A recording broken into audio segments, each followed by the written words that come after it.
Fala galera, tá começando mais um Falando Agora. Eu queria hoje falar com vocês sobre dois fazendeiros. Dois fazendeiros que oraram ao Senhor pedindo algo. E aí a gente vai ver a diferença da fé falada e da fé que você realmente crê. E aí você acaba agindo, porque você realmente acredita, você realmente crê naquilo que você orou, naquilo que você pediu. E essa é a diferença de realmente ter a fé. A palavra de Deus vai dizer que a fé sem obras, ela é uma fé morta. Então a gente não crê, porque a fé ela é uma ação. Então se a gente realmente crê, a gente vai agir dessa forma, né? Como eu já falei em alguns vídeos anteriores, né? Se você marca um almoço comigo, meio-dia, quando for meio-dia, você não vai estar colocando arroz no fogo. Né? Provavelmente já vai estar tudo pronto, você vai estar passando um suco, vai estar botando os pratos na mesa, alguma coisa do tipo. Você já vai estar pelo menos meio caminho andado além do seu almoço. E vai dar meio-dia, vai dar 11h50, você não vai me ver saindo da minha casa, você não vai me ver indo até a sua casa, mas você tem a fé. Você acredita que quando for meio-dia eu estarei lá na sua casa. Então você já começa a preparar aquele almoço antecipadamente, porque você sabe, não, meio-dia Luana vai estar aqui, mas você não me viu na minha casa, você não me viu levantando, você não me viu me arrumando, você não me viu saindo da minha casa até a sua casa, mas você está agindo, você está fazendo as coisas porque você sabe que meio-dia eu estarei lá. Então, a fé é mais ou menos isso. Você não vê, mas você tem a certeza, você crê que aquilo vai acontecer. Né? Porque a fé é a certeza a fé é a certeza das coisas que não se veem, mas que se esperam, que se acredita. Entendeu? Então, voltando, esses dois fazendeiros queriam muito que houvesse chuva.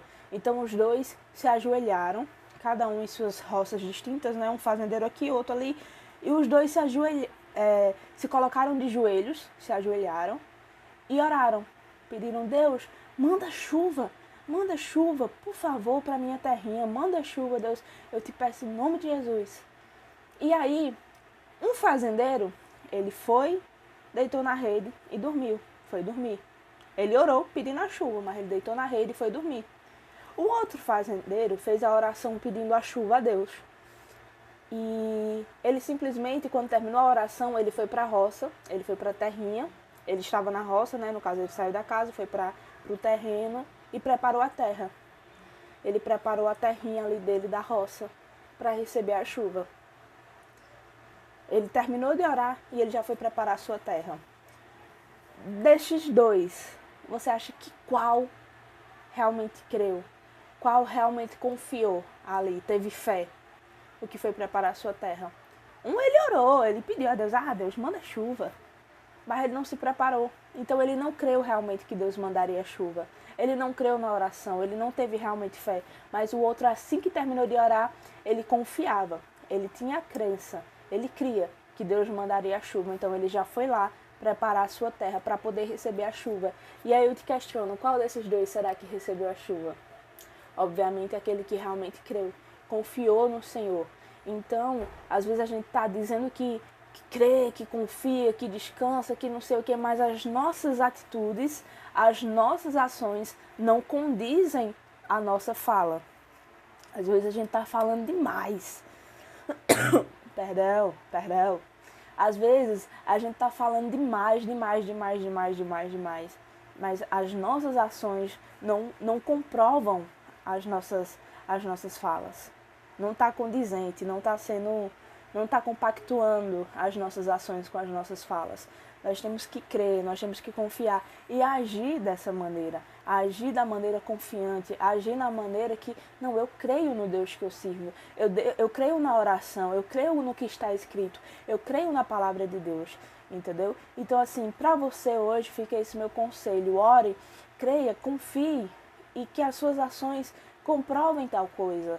Né? Seja aquela pessoa que ora, que se consagra, que jejuma e as suas ações comprovam que você está crendo naquilo que você está orando. A fé é a prova, é a certeza das coisas que não se veem, mas que se esperam, que se acreditam. E a fé sem obras, o próprio Deus vai dizer que é morta. Então não adianta você dizer que você tem fé, mas você não age, você não faz nada, você só fica lá, eu creio, eu tenho fé. Sinto muito, mas não sei se isso está certo não, viu?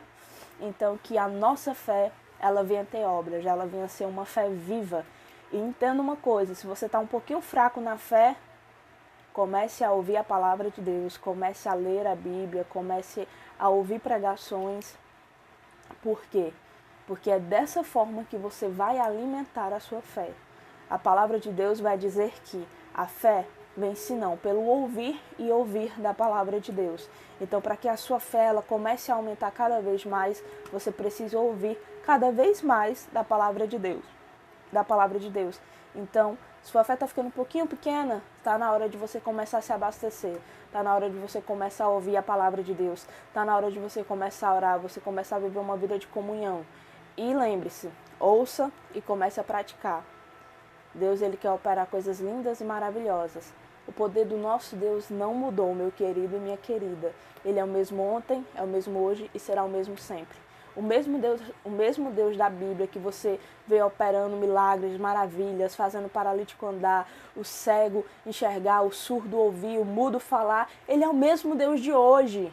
Ele continua sendo o mesmo, Ele continua curando, Ele continua operando os mesmos milagres, as mesmas maravilhas, as mesmas coisas extraordinárias, Ele continua fazendo. Ele cura febre, Ele cura doença, Ele cura ansiedade, Ele cura depressão, Ele cura tudo, tudo. O vazio da sua alma, da sua mente, Ele cura.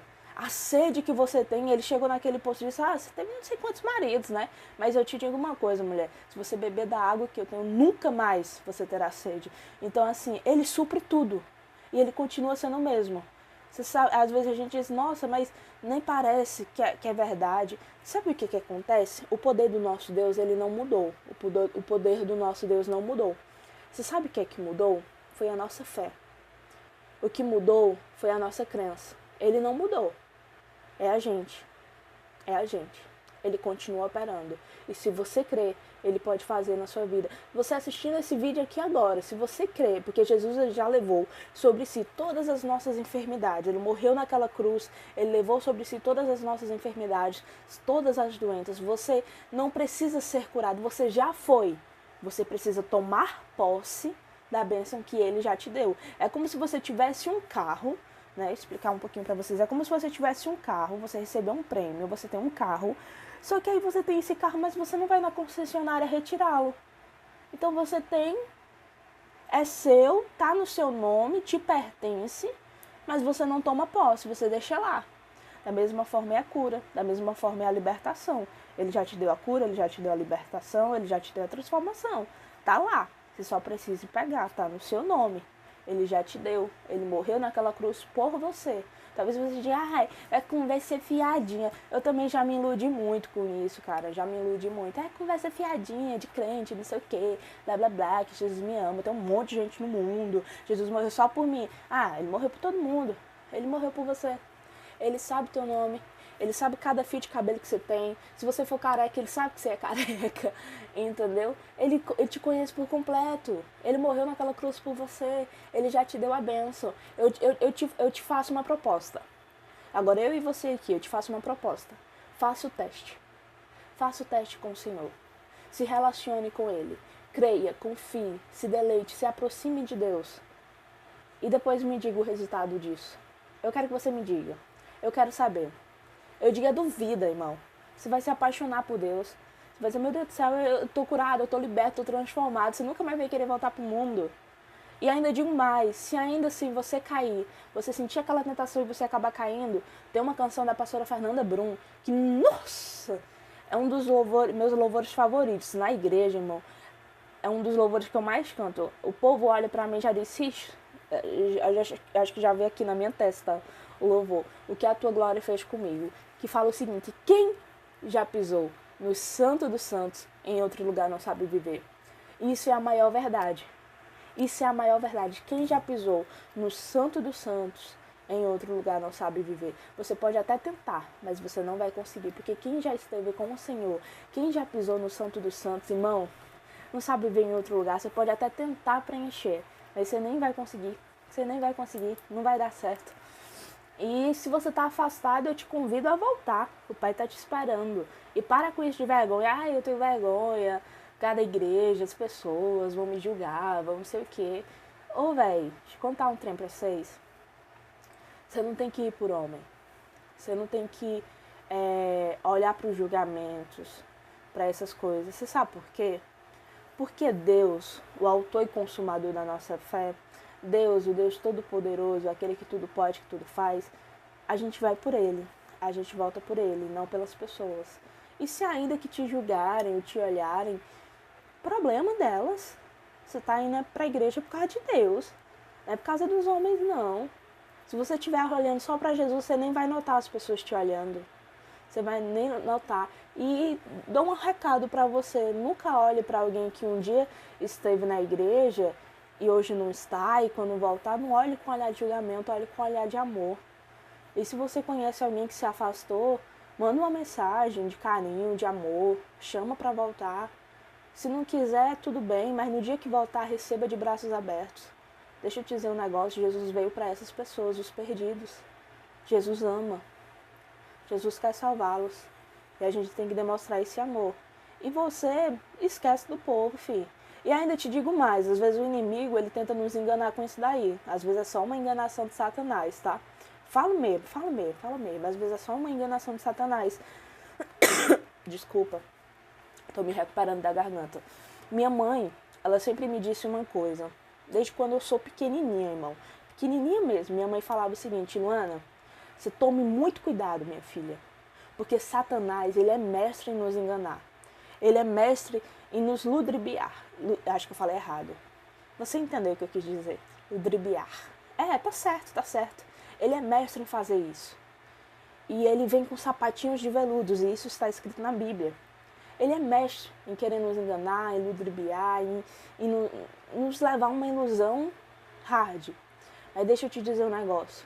O inimigo, ele é tão mestre nisso que às vezes ele faz a gente olhar para uma pessoa e a gente enxergar às vezes essa pessoa fazendo careta pra gente, essa pessoa nos olhando mal, essa pessoa, sei lá, fazendo alguma coisa e essa pessoa não estava fazendo aquilo. Mas ele vai lá e ele coloca aquilo na nossa visão. Ele nos engana. Não estou dizendo que isso é sempre, mas eu nunca me esqueci do que ela falou, isso é a maior verdade. Às vezes uma situação, ela acontece de uma maneira e o próprio Satanás, ele vai lá e ele puxa assim umas coisinhas na nossa cabeça, na nossa visão, para que a gente enxergue de outra maneira.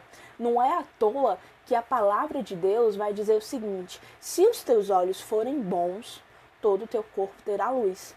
E às vezes Satanás, ele está conseguindo modificar alguns cenários para que a gente enxergue de uma maneira. E aí é onde entra o perigo, é aí onde mora o perigo. Porque ele está ali modificando algumas circunstâncias, algumas coisas, para que a gente caia nessa cilada, nessa enganação e se deixe levar. E é aí onde a gente precisa tomar muito cuidado, cara, muito cuidado. Como eu disse, não é à toa. Se os teus olhos forem bons, todo o teu corpo terá luz. Às vezes ele está querendo fazer com que a gente só olhe com olhos maus. Eu tenho alguns amigos, na verdade teve uma situação que aconteceu recentemente, que criou até um conflito, onde uma pessoa veio falar comigo e disse: fulano de tal, falou isso. Só que quando a pessoa me contou, eu olhei e disse: cara, sinceramente, posso falar a verdade? Pode. Eu acho que é só a forma como vocês estão enxergando, como vocês estão querendo olhar para essa situação que essa pessoa falou. Porque pra mim, essa pessoa falou algo normal. Ela quis passar o ponto de vista dela e falou de uma forma muito inocente. Só tava, entre aspas... Eu não vou entrar muito nesse assunto. Não, porque envolve outras pessoas. Mas essa pessoa falou algo normal, simples, falou uma verdade pra ela, que era uma verdade dela, que ela conheceu e tal. E ela só compartilhou com vocês. E vocês estão enxergando de uma maneira ruim, como se fosse afronta ou alguma coisa do tipo, mas na verdade não foi. Eu acho que é só a maneira como vocês estão querendo enxergar essa situação. E bem dizer, é verdade. Às vezes uma coisa acontece ou alguém fala algo e a gente prefere, irmão, enxergar e ver de uma maneira que às vezes nem é. É sempre melhor a gente olhar com olhos bons. Não estou dizendo que agora você vai ser besta ou alguma coisa do tipo, não. Estou dizendo que agora você vai olhar com um olhar de delicadeza, com um olhar de amor. Às vezes a gente está muito no sangue. Às vezes a gente está muito na espada, irmão. Esse tempo já acabou, filho.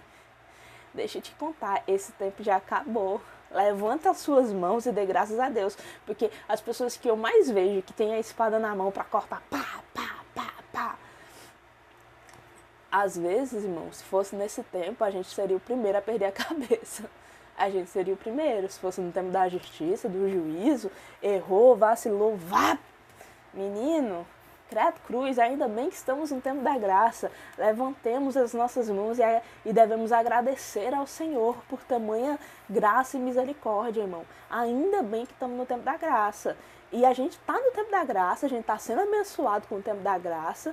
Deus está derramando o tempo da graça na nossa vida e a gente está querendo usar juiz, justiça, faca, cortem as cabeças com as outras pessoas. Tá igual aquele filme da Alice no Mundo das Maravilhas. Cortem as cabeças! Cortem as cabeças! E se fosse a gente, irmão, a gente seria o primeiro a perder as cabeças. E Deus está usando a graça dele com a gente e a gente quer usar, cortem as cabeças com as outras pessoas. Que coisa feia! Deus, ele... Irmão, deixa eu te dizer, sabe aqueles pecados que tu comete, que ninguém às vezes nem sabe, nem vê, que tu comete na tua mente? Contra o teu irmão, tu deseja o mal, tu fala mal na mente, às vezes até verbalmente. Aquilo que tu faz no teu celular, que tu peca com o teu corpo, as coisas que tu faz, deixa eu te dizer, tu só não foi consumido por causa da graça de Deus. A gente peca todo dia. E se tu ainda virar pra mim e dizer, eu não peco não, tu já tá pecando porque tu tá mentindo. Irmão, a gente peca, a gente falha, a gente erra. E quando for a nossa vez, a gente sempre vai querer que haja graça e misericórdia sobre a nossa vida, mas às vezes a gente não tem graça e misericórdia com os outros, não. Eu comecei falando sobre fé, já tô falando sobre graça e misericórdia. Mas é verdade, irmão. É verdade que eu tô falando pra vocês. Que a gente venha ter graça, que a gente venha ter misericórdia com os nossos irmãos, olhar com um olhar de amor. Porque Deus nos olha, Deus, ele tem esse olhar pra gente. Então que a gente verdadeiramente possa também ter esse olhar com os nossos irmãos, com as pessoas que não conhecemos. Que a gente tenha um coração aberto para perdoar, para amar.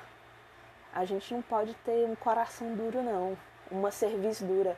Eu sempre oro a Deus e peço, Deus, não me deixe ter uma cerviz dura, não deixe o orgulho, a soberba, não deixe esses negócios dominar meu coração, não.